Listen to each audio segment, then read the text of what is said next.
We now live in a country in which our very own government is sending us into national bankruptcy. As everyone here knows, federal spending, debt, taxation, and inflation are soaring out of control. And they're just getting a good start. They've got a credit card that has no limit, and they're charging on it. And that charge is going to your account. And there's no limit to how much they're charging. We're also now live in a country in which the president of this country claims the power and is exercising the power to assassinate his own people, to assassinate Americans. No judicial review, no jury trial, no court warrant. All he needs is the recommendation of a bureaucrat in the military or the paramilitary forces, the CIA, or a committee of bureaucrats that says, we recommend, Mr. President, that you take out that American. And the president now wields that authority to say, issue the order, assassinate him. And of course, the power to assassinate includes all the powers, the lesser included offenses, such as the power to torture, to do all the things they've done in the prison camps around the world, as well as to put goggles over prisoners' eyes as they did to an American, and sound suppressors on his ears with the specific intent of causing him permanent mental damage. That is the country in which we now live. Is this the kind of country that was envisioned by the founding fathers of this country?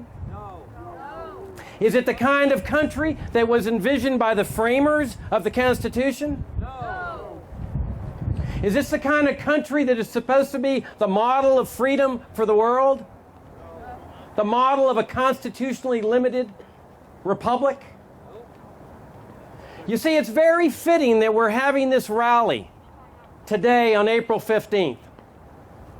Notice that this day, when everybody's scurrying down to the post office to make sure their little envelopes have the right postmark and they've got their little certified receipts and so forth, that they planned this day as far away from November election time as they possibly could.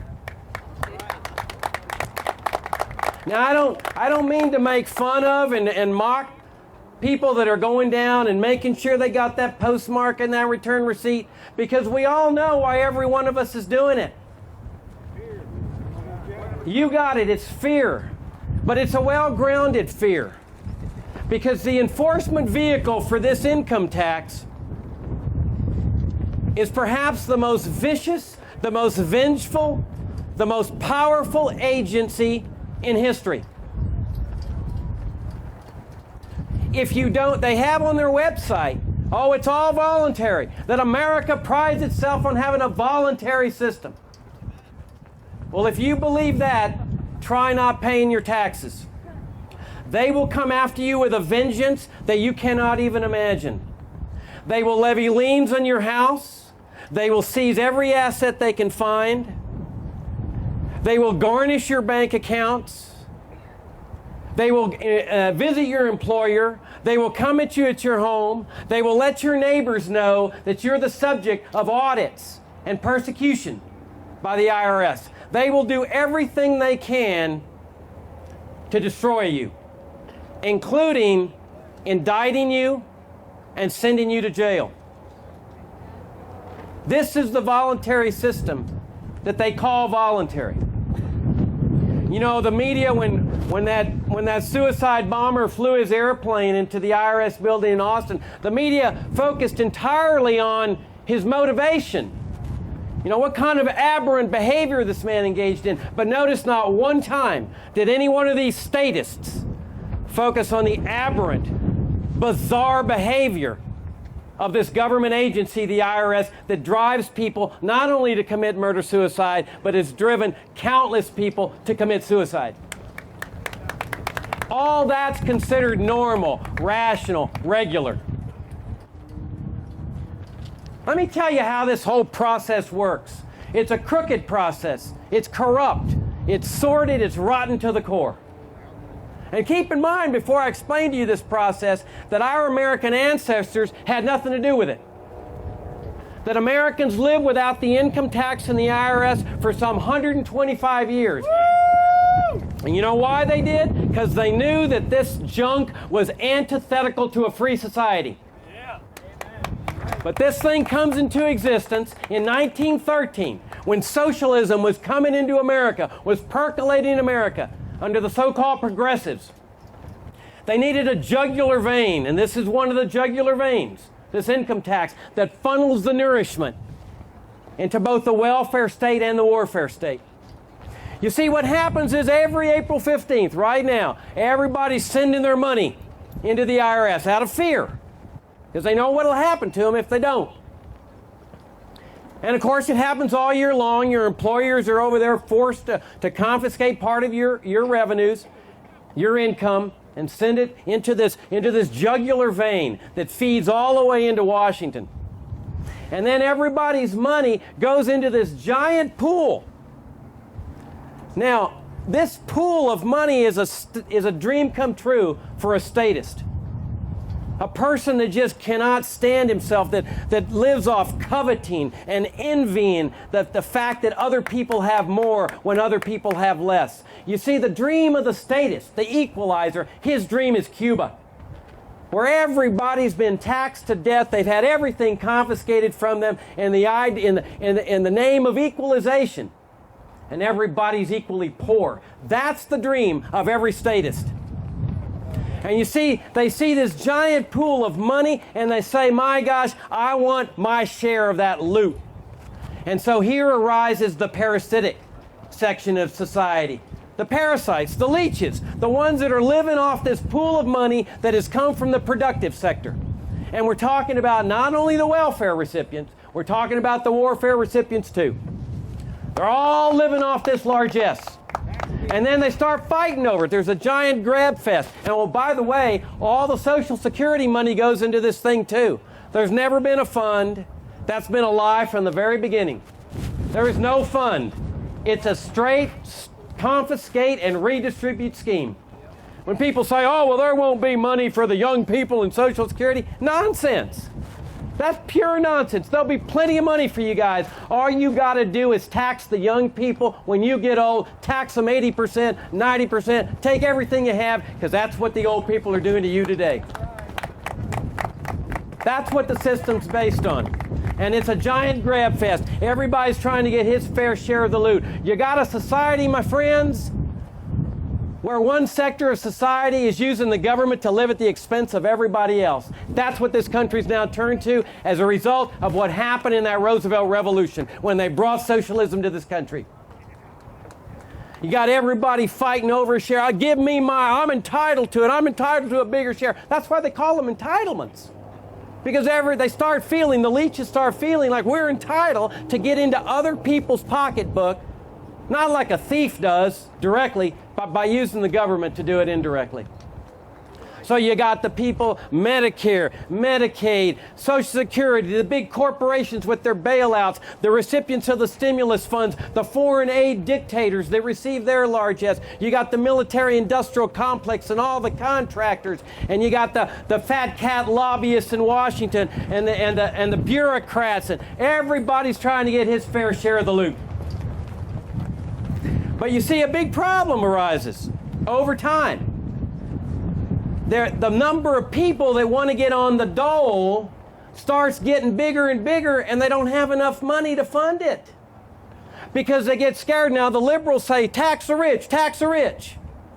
But you see, what happens is they tax the rich so much that a lot of the rich start falling into the middle class.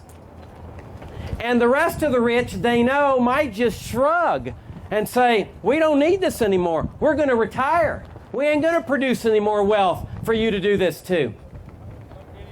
You know, it's like what's happening with the doctors under Obamacare and under Medicare and Medicaid. They're walking off. They're retiring early. They're disgusted. They don't want to deal with this anymore. And that's what they're concerned about when they start taxing the rich. They may not have any more rich to tax after a certain point. And they can't tax the middle class because, you see, they know historically what happens when you start doing that too much. You start talking about revolts, even revolutions. Woo! Yeah, that's what Jefferson was talking about in the Declaration. So they're scared to tax the middle class. So guess what they do? They go out and they start borrowing the money. They borrow the money to keep funneling money to the people that are on the dole, both on the military side and the welfare state side. Well, guess what happens then? They got to figure out who they're going to borrow the money from. And now they go into the capital markets, they squeeze out capital there, causing interest rates to soar, making it more difficult for people to buy homes, start businesses, and so forth. But even that's not enough, because these people, as I told you at the very start of this talk, are spending money like there was no tomorrow. Now let me tell you something about statists. And I'm talking about both liberals and conservatives. 40 years ago, these people, the statists, sent 58,000 of my generation to their deaths in an idiotic, stupid, immoral war in Southeast Asia. Now let me tell you about it. The people they sent to their deaths of my generation were some of my friends. I was at Virginia Military Institute at the time, and they were your age. Those of you right now in college, that's the age that they were sending these people to their deaths. Now, it was all based on lies. They admit that now, but they didn't admit it at the time. They made up this fake attack at a place called the Gulf of Tonkin. They said, oh, we've been attacked. The communists have attacked us. We got to now go to war without even the constitutionally required declaration of war. Nobody thought to ask, well, what the heck are you doing some 8,000 or 9,000 miles from American shores? What are you doing over there? And of course, nobody thought to say, maybe you're lying about that attack. And they were lying. They made it up. But that got them their authorization to go to war without a declaration of war as required by the Constitution, which they supposedly take an oath to support and defend. But you know what the rationale was? The rationale was that communism's so bad that we've got to sacrifice these 58,000 men. And they were right about that. Communism is really bad.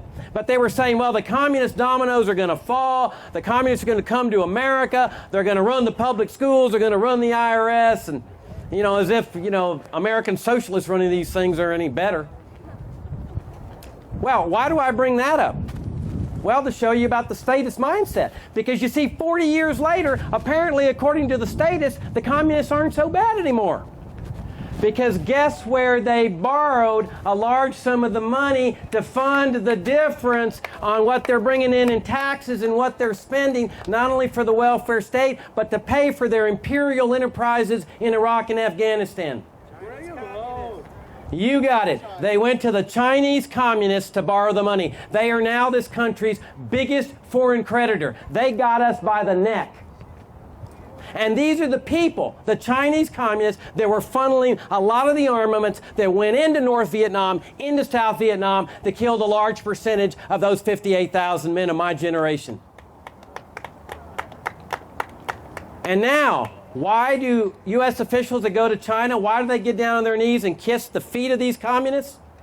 Because they have us by the neck. Because they know that, and U.S. officials know that if they all of a sudden decide to dump all these bonds on the market overnight, there's no telling the economic and financial debacle that we're looking at down the road. It's impossible to predict what will happen to the dollar. Now, their only argument, these U.S. statists, is, oh, the Chinese would never do that because they'd get hurt too. Don't count on it. Because you never know what public officials are capable of, especially when they get angry in politics. Now, what U.S. officials are planning on doing is what they've been doing for decades. And that's where another jugular vein of the welfare warfare state comes in. That's the Federal Reserve. You see, the Federal Reserve enables them to crank up the printing presses to pay off the debts. That's what they've done decade after decade. That's why the alloy coins you carry in your pocket don't have any silver in them anymore. Because they've debased the currency year after year, decade after decade, by just cranking up the printing presses. And the beauty of this is that they know that the average American has no idea what's going on. You see, because if you go out on the streets and you ask the average American, do you know what causes inflation? The average American's going to say, well, of course I do. They taught me in the public schools I attended, the government schools, that inflation's caused by that grocery store that's raising its prices. That service station owner, you know, he's raising those gasoline prices. Big oil, OPEC, greed. You see, it's all everybody else's fault because people have no idea that it's the Federal Reserve doing this, that they're debasing the currency and it's being reflected in ever-increasing prices. Now, there's just one fly in the ointment here for these statists. And that is, the Chinese communists know better. And they've told these U.S. officials, you ain't going to go down this road. You're going to pay us back in full force dollars that we loaned you. And if they take that position, you can be darn sure every creditor is going to take that position. Now, what does that mean for you?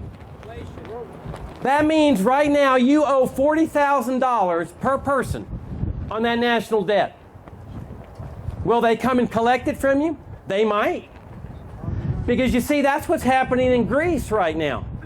Now, if you want to know where this country's headed, just look at Greece. That's the road that we libertarians have been telling people for decades. We're headed down the road to serfdom, the road to bankruptcy, the road to the loss of our freedom. Right now in Greece, because of their welfare state, their ever-increasing expenditures, they cannot pay even the interest on their huge debt. Their debt's 13% of their GDP. They can't pay it. You know what they're doing? They're asking the German taxpayers because the people in Greece say, you're not going to reduce our dole. And so they're holding on to this great big old concrete block that's taking them to the bottom of the ocean, saying, we ain't going to let go of our dole. And so they're telling the Germans, bail us out. And the German taxpayers are saying, why should we bail you out? So guess now what they're doing? They're saying to the Americans, the American taxpayers, you who owe $40,000 each on the national debt here and climbing every day, they're saying, let the Americans bail us out, because that's who's funneling money into the IMF, the International Monetary Fund, that they're now looking at to bail them out. And we are the ones that fund that International Monetary Fund with these taxes that you're paying today. That's the road, my friends. That's the road we're on. Now, look at what this system's done to us as Americans. What once were a people of self-reliance, of can-do, of independence, of self-esteem, we've got an entire sector of society now that are helpless, dependent, terrified wards of the state. People that are just scared to death of losing their Social Security. What would I do without Social Security? What would I do without Medicare? What would I do without my education grants? What would I do without my SBA loans? What would I do with my daddy? And everybody's got this sense of dependency. Not everybody, but people have a sense of dependency that they could not survive without the dole. That's what the welfare state has done to us. And it's even worse than that with respect to the warfare state. Because you know what the warfare state has done? Converting America from a republic, a constitutional republic, into an empire. It has stultified conscience. There is no conscience when it comes to the warfare state. Not only has government become our daddy, that's why they call it paternalism. Our daddy, our mommy, it's much worse than that. It's insidious. They've converted our government into a god. Oh, sure, people go to church on Sundays and they pray to that God, but they got another God, a God right there, partnership with the God of Abraham, Isaac, and Jacob. This is their federal deity that's omnipotent, sacrosanct, holy, infallible in foreign affairs, where people cannot conceive of the fact that their government has done wrong. This is a government that attacked a country that never once participated in 9/11. Never once attacked any American. Never attacked this country. And this is a government that has killed upwards an estimated 1 million Iraqis. And you know what the argument is? It's for their own good. We're bringing them democracy. How cavalier. Under God's laws, no human being has a right to kill even one human being, much less tens of thousands, hundreds of thousands, under the pretense that you're doing it for the good of the survivors. But the conscience is frozen. It's stultified. In fact, there is no upward limit on the number of Iraqis that can be killed to bring this society democracy. As if democracy were the same thing as freedom. Notice that you don't see democracy one time in the Constitution, because our ancestors understood that democracy oftentimes is the greatest danger to liberty. 99% of the people in Afghanistan had nothing, that had been killed, that had been maimed, had nothing to do with 9/11, and they haven't even caught the guy they say perpetrated the thing. This is not the America of our founding fathers. Now, the good news in all this is that people are starting to ask questions, and they're starting to figure things out. They're railing against things like out-of-control spending and debt and taxes and inflation, and they're starting to see the road to serfdom that this government is taking us down. They're reading the Constitution, and if they read the Constitution, there's a good chance they're going to figure out who the Constitution was trying to protect us from. That the greatest danger, the framers said, to our freedom, to our well-being, is our very own federal government, something that is panned out. Now, the problem with this group of people that's asking these questions is that they still don't want to explore the answers because it makes them too uncomfortable. You see, they want to blame the economic woes not on the welfare state, which is the cause of America's economic woes, the abandonment of God's laws, of natural law, this idea of taking money by force from one person to another, which is nothing more than stealing. They don't want to face that as the cause. They want to blame it on freedom and free enterprise, the way they blamed the Great Depression on free enterprise, rather than the Federal Reserve, which was the true cause. And on the other side, they don't want to look at the federal government that they see as holy and sacrosanct in foreign affairs. They don't want to say, hey, why are those people so angry at us? Why did they come over here and attack us? They want to blame it on freedom. Oh, they hate us for our freedom. Well, at the rate, of course, they're taking away our freedom in Washington, maybe the terrorists won't hate us anymore under that concept.